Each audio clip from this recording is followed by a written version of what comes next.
I'd love to get through. Joining me now, Sky News host, Daily Telegraph's National Affairs editor, Sky's king of outsiders, let's call him that, James Morrow, and Sky's Northern Australia correspondent, Matt Cunningham. Gents, welcome. Rowan and probably Rita will jump me on that one, James, but this issue with the detainee, this foreign criminal was on the run, told to wear an ankle bracelet. He said, basically bugger off. He got away with it. He then absconded. What's the latest? Because I'm told he's been picked up. Well, the latest is that he has been picked up. They say that he is complying with authorities in terms of strict detention conditions, or not detention, but release conditions, including curfew, electronic monitoring bracelet. But beyond that, the government, Peta, is not telling us anything. We don't know what state or jurisdiction he's in. We don't know what he has done, what he's accused of doing, anything details about what country he comes from. All of this just feels to me like they are trying to manage a story that's going to become worse as the details do inevitably come out, Peta. I'm going to talk to Dan Tehan, the Shadow Immigration Minister, in a moment. That brouhaha, the blame game at Peter Dutton that occurred at the end of question time. We'll get back to that in a moment. But Matt, a delegation of Labor rank and file members, party members, turned up in the Parliament today. They say they want the same access that people representing Israeli hostages had a little earlier in the week. Clearly, I've said this for a while, given the branch stacking out there in Western Sydney, parts of Melbourne too, in a lot of these Arab communities, I think Labor's got a real issue on its left flank and inside its branches on this issue. Well, it does, but I don't think the government will be changing its position on the issue. I mean, Anthony Albanese has come out previously and said that we need to be unequivocal in our opposition to what happened on October 7. And given the issues that the government's facing on national security, on border protection at the moment, I don't think you'll see the government coming out and calling for a ceasefire. I don't think they will want to be seen to be in any way siding with Hamas on this issue. But you're right, they do have that issue in its branches, and it's not just on this issue either. It's on issues like border protection. It's even on issues like climate change, where the rank and file inside Labor branches are trying to drag the party further and further to the left. And there are more sensible heads within Labor who know that they need to stay around the middle.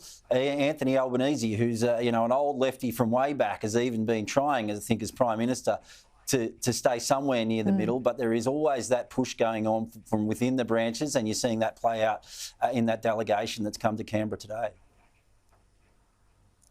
If we can, James, let's go to Melbourne. We know this was on the table, announced today, though. Victorian Labor has done a deal with the Greens, amplifying Matt's point there, to triple taxes on Melbourne properties, holiday homes, etc., if they're not used for 3 years. And this is interesting. This will be something that will be taken up, I suspect, in other jurisdictions.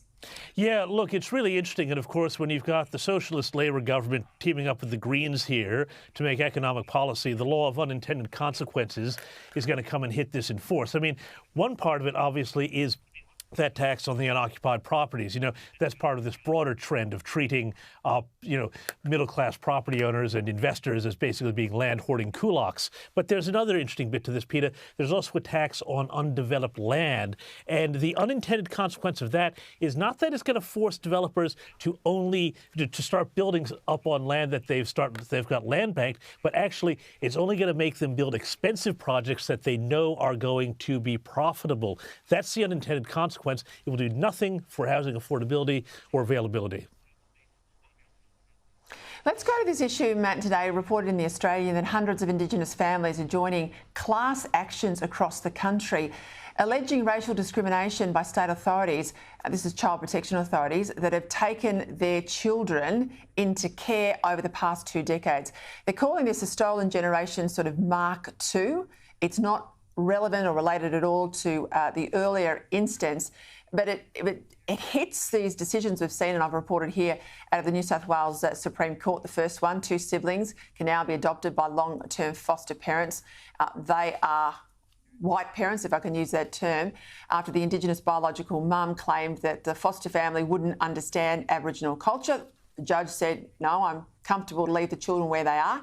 And there's another case too that an 18-year-old boy has fought for many years to be adopted by his long-term foster parents. Again, they're not Indigenous. Matt, this is This is your bailiwick better than anyone's. What's your thoughts? Yeah, well, I've watched this issue play out here in the Northern Territory for more than a decade, and I think increasingly we're seeing, ideology trump the best interests of the child in a lot of these cases. Here in the Northern Territory now, Peter, there's actually almost an unofficial child protection system that operates outside the official system, where many non-Indigenous carers take care of Aboriginal children outside of that official system because it's too difficult to do so within the system itself. There is continually a push for more Aboriginal carers to take care of Aboriginal children who've been abused or neglected by their biological parents, but in many cases there are not enough Aboriginal families to do so. But they are authorities making it increasingly difficult for any non-Indigenous carer to actually officially adopt or take permanent care of Aboriginal children. Unfortunately, that means that often they're pulled from one place to another. They're taken out of, the stable care of non-Indigenous foster carers and sometimes put back in situations, where where they've been proven to not be particularly safe, or they've been returned to an environment that's unfamiliar to them.